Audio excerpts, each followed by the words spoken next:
Au cœur de l'arc antillais, là où la mer des Caraïbes rencontre l'océan Atlantique, flotte une île singulière, forgée par le feu et bercée par les alizés. Son nom, la Martinique. Une terre aux mille nuances où l'histoire, la nature et la culture s'entrelacent dans un champ permanent, entre joie et mémoire, entre beauté et douleur. Depuis le ciel, elle semble paisible, bordée de plages de sable fin, sertie d'une végétation luxuriante, une île de cartes postales. Mais sous cette apparente douceur, la Martinique cache une vitalité brute, une énergie volcanique, littéralement. La montagne Pelée, géante du Nord, dort d'un sommeil agité. C'est elle qui, il y a des millions d'années, a sculpté ce relief accidenté. C'est elle aussi qui, le 8 mai 1902, s'est réveillée avec une violence dévastatrice. Ce matin-là, la ville de Saint-Pierre, joyau culturel de l'île, fut balayée par une nuée ardente en moins de 2 minutes. 30 000 âmes disparurent dans un souffle brûlant. Ce fut la plus grande catastrophe volcanique du XXe siècle. Et pourtant, à quelques kilomètres de là, la vie continuait inconsciente. Aujourd'hui, Saint-Pierre renaît lentement. Entre les ruines d'un théâtre, les murs d'une prison calcinée et les vestiges d'une ville engloutie par les cendres, la mémoire résiste. Elle rappelle que la nature, ici, n'est jamais tout à fait apprivoisée. Mais bien avant l'arrivée des colons, bien avant les cannes à sucre et les bateaux négriers, l'île était habitée. On l'appelait Madinina, l'île aux fleurs. Les Kalinagos, parfois appelés Caraïbes, parcouraient ces rivières, sculptèrent la pierre, vivaient de pêche et de culture. Leurs traces sont rares, mais précieuses. Sur les rochers lissés par les eaux de la rivière Lorrain, des pétroglyphes témoignent d'un monde disparu, effacé en quelques décennies par les chocs de la conquête. Lorsque les Français prennent possession de l'île en 1635, tout bascule. Les colons établissent des plantations. Pour les faire fonctionner, ils déportent des Africains par milliers, réduits en esclavage. Leur corps, leur savoir, leur langue, leur résistance deviennent la matière première de cette nouvelle société coloniale.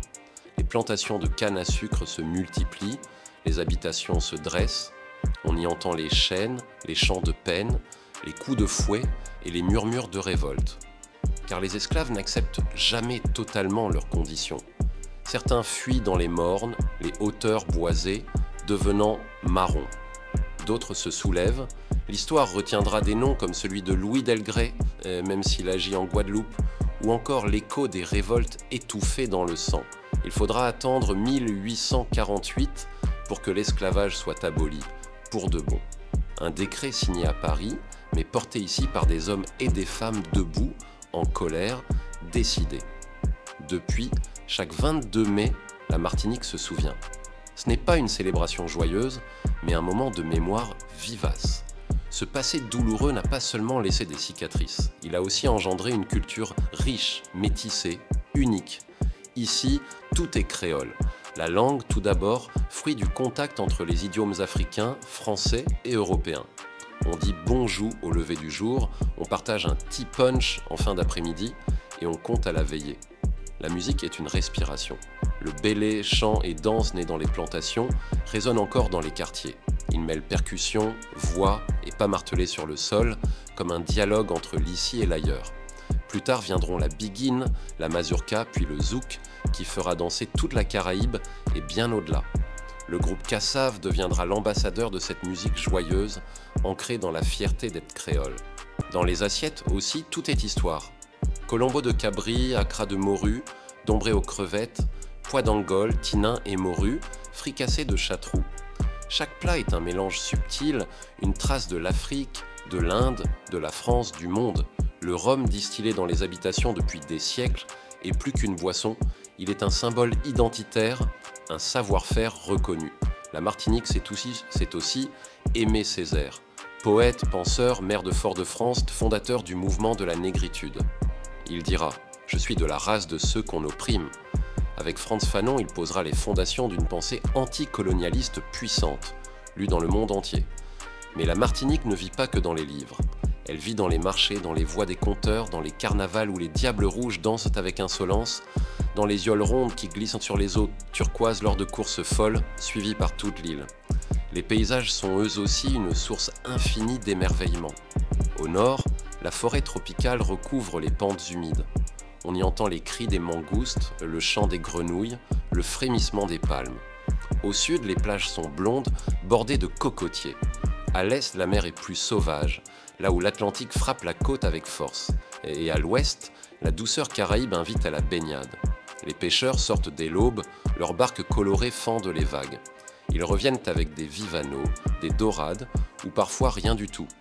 Car la mer change, les saisons varient et la modernité fragilise les traditions.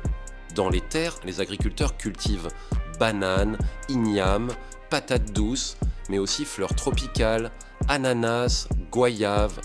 Certains retournent à une agriculture plus durable, loin des pesticides qui ont empoisonné les sols et les corps. Le chlordécone, pesticide utilisé massivement pendant des décennies dans les bananeraies, a contaminé les rivières, les terres, les poissons. C'est une plaie invisible, une injustice écologique et sanitaire. Aujourd'hui encore, les Martiniquais doivent composer avec ce poison silencieux. Mais ils résistent, s'organisent, dénoncent, innovent. La jeunesse martiniquaise navigue entre héritage et modernité. Elle parle créole et anglais, écoute du dancehall et du rap, lit chamoiseau et regarde Netflix. Elle revendique son identité, elle interroge le lien avec la France, elle voyage, mais revient souvent car l'île est un aimant, une île-mère. Martinique, potence département français depuis 1946, est à la fois européenne et caribéenne, africaine et américaine. Ce statut hybride nourrit des débats, des tensions parfois, mais aussi une créativité constante. Car être martiniquais, ce n'est pas choisir un camp, c'est embrasser une complexité, une richesse. La nature, elle, continue son œuvre. Les tortues pondent leurs œufs sur les plages de sable noir. Les colibris butinent les balisiers. La mangrove filtre les eaux, abrite les crabes, protège la côte. Et malgré les tempêtes, les séismes, les incendies, malgré les crises économiques et sanitaires, la Martinique se relève toujours. Elle transforme les douleurs en musique, les silences en poèmes, les blessures en danse. Au coucher du soleil, sur une plage de Sainte-Anne ou dans les hauteurs du Morne-Rouge, le vent porte des voix anciennes et nouvelles.